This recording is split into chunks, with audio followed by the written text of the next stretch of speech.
Salam, Assalamualaikum. Nama saya Harifander Kristiandi dengan NIM 814420381. Kali ini untuk memenuhi nilai final exam International Law, saya akan membahas tentang pemerintahan paling brutal dalam sejarah Kamboja, yaitu pemerintahan Khmer Merah yang saat itu dipimpin oleh Pol Pot. Kamboja ini menjadi negara berdaulat sejak kepergian Prancis dari kawasan Indochina, yaitu sekitar tahun 1955. Terus melewati beberapa konflik sampai akhirnya dikuasai oleh rezim Khmer Merah di antara tahun 75 sampai tahun 79. Kelihatannya sebentar ya, cuma 4 tahun. Tapi ini tercatat sebagai salah satu pemerintahan paling berdarah dalam sejarah Asia Tenggara. Sedikit breakdown tentang Khmer Merah. Jadi mereka awalnya adalah pasukan yang mendukung Partai Komunis Kampuchea tahun 1968. Khmer Merah berhasil menang di Perang Sipil Kamboja. Tanggal 17 April 1975, pasukan Khmer Merah berhasil merebut ibu kota Kamboja, Phnom Penh. Setelah itu ada beberapa anggota mereka menjadi pemimpin di rezim baru ini. Tapi yang paling berkuasa itu adalah Pol Pot, karena waktu itu dia memegang peranan sebagai Perdana Menteri. Dan nama negaranya juga diganti oleh Pol Pot dari Khmer Republic menjadi Kampuchea, sesuai sama nama partainya tadi. Biar sejalan sama ideologi baru yang mau diterapkan. Di pemerintahan Pol Pot inilah visi negaranya itu diubah role modelnya itu adalah ideologi komunisme Mao Zedong. Pas lagi program Great Leap Forward, yaitu lompatan jauh ke depan. Kita emang harus hati-hati dalam memilih role model dalam hidup kita ya. Karena ini akan dibahas ke perlakuan si Pol Pot selanjutnya. Setelah itu Kampuchea jadi mirip Cina zaman Mao Zedong. Semua untuk kepentingan kolektif, diadakan swasembada pertanian, tapi swasembadanya itu maksa. Semua harus ikut kalau tetap mau hidup. Habis itu Pol Pot mengevakuasi penduduk kota ke daerah pedesaan. Sekolah ditutup, properti pribadi dirampas.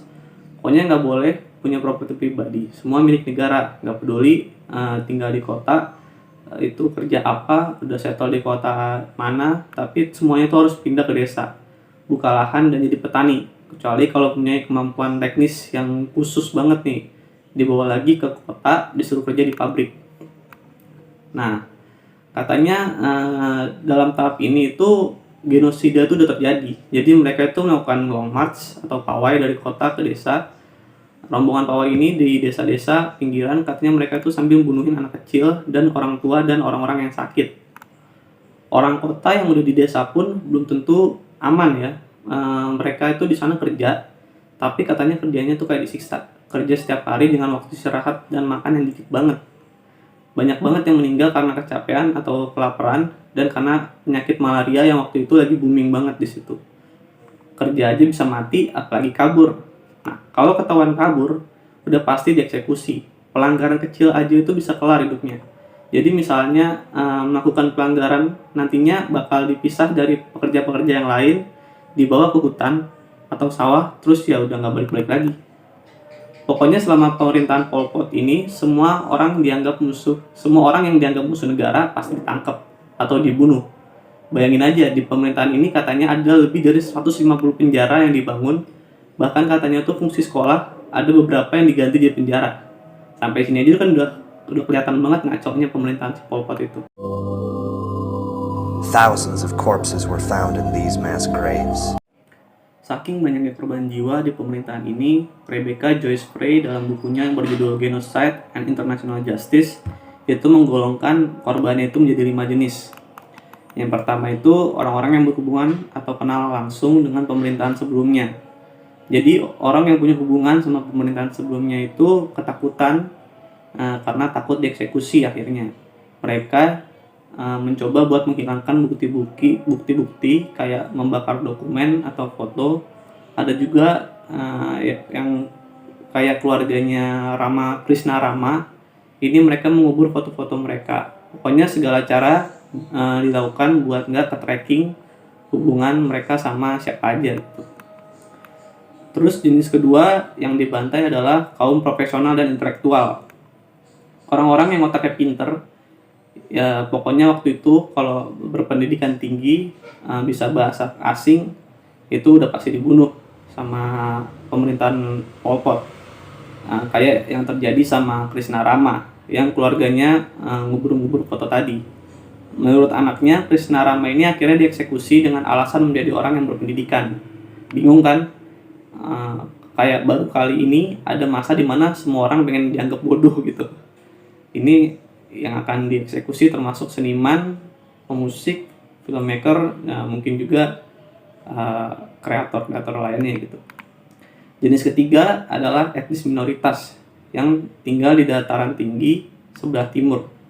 Nggak peduli itu etnis Cina, Vietnam, Thailand, bahkan nggak peduli itu agama Kristen, Islam, bahkan yang Buddha juga ikut dibantai gitu. Biksu yang tuanya pokoknya dibantai semua. Pokoknya kebebasan beragama waktu itu ya benar-benar nggak ada. Yang nggak usah di pinggiran negara, di Phnom Penh aja ibu kotanya itu katanya ada katedral yang dihancurin. Terus di sana juga katanya orang-orang Islam itu dipaksa buat makan babi, kalau nolak mereka dibunuh. Jenis keempat ini yang udah dijelasin tadi di awal, orang yang dipindahin ke desa tapi gagal menjalankan tugas agrarisnya, gagal menjalankan tugas pertaniannya. Ya udah dikelarin tuh. Jadi menurut gini aja tetap dieksekusi kan. Gimana yang enggak gitu. Yang kelima adalah anggota partai yang berkhianat. Bahkan yang jenis ini katanya nggak langsung dieksekusi, tapi disiksa dulu. Ini kayaknya Kamboja tahun segitu nggak ada istilah menyelesaikan masalah dengan baik-baik. Pokoknya semuanya dibunuh-bunuhin aja gitu. Karena Pol Pot menganggap kalau rezim dia ini sebagai tahun nolnya Kamboja, jadi semua di-reset. Masyarakat itu harus dibersihkan dari kekayaan, status, pendidikan dari pemerintahan sebelumnya. Nggak boleh ada yang nyisa, berarti ini jejak dari pemerintahan sebelumnya itu nggak boleh ada lagi yang tersisa. Korbannya itu angkanya ada macam-macam ya. Menurut PBB itu diantara 2-3 juta jiwa. Tapi menurut The Cambodian Genocide Program di Yale University bilang korban jiwanya itu ada 1,7 juta jiwa atau 25% dari total populasi di Kamboja pada waktu itu. Banyak banget kan. Tapi kenyataannya reformasi radikal Pol Pot ini malah bikin Kamboja jadi lemah. Akhirnya di tahun 1978 Vietnam mulai menginvasi Kamboja dan berhasil merebut Phnom Penh, ibu kotanya di tahun 1979. Habis itu Pol Pot sama orang-orang Khmer Merah kabur lagi ke hutan, ke tempat mereka mendirikan partai tersebut. Tapi walaupun terpojok di hutan, mereka tetap berusaha gerilya melawan pemerintahan baru pada waktu itu. Sayangnya habis itu ada perpecahan di Khmer Merah, ada perebutan kekuasaan. Sebenarnya nggak sayangnya sih, bagusnya gitu. Tahun 1974 itu Pol Pot diadili sama organisasinya dia sendiri, sama Khmer Merah, dan dijadikan kayak semacam tahanan rumah di penjara di rumah mereka sendiri gitu. Akhirnya tahun 1944 Pol Pot meninggal karena kena serangan jantung. Tapi banyak juga yang meyakini kalau Pol Pot ini katanya dibunuh sama Khmer Merah. Karena katanya beban tekanan Khmer Merah itu udah terlalu banyak. Akhirnya mereka melepaskan beban ini dengan cara membunuh Pol Pot. Tapi pernyataan resminya sih kena serangan jantung. Setelah itu pemimpin Khmer Merah lainnya satu-satu pada nyerahin diri.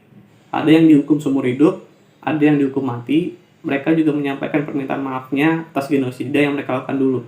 Dimaafin atau enggaknya ya kita nggak tahu. Habis itu ada regenerasi.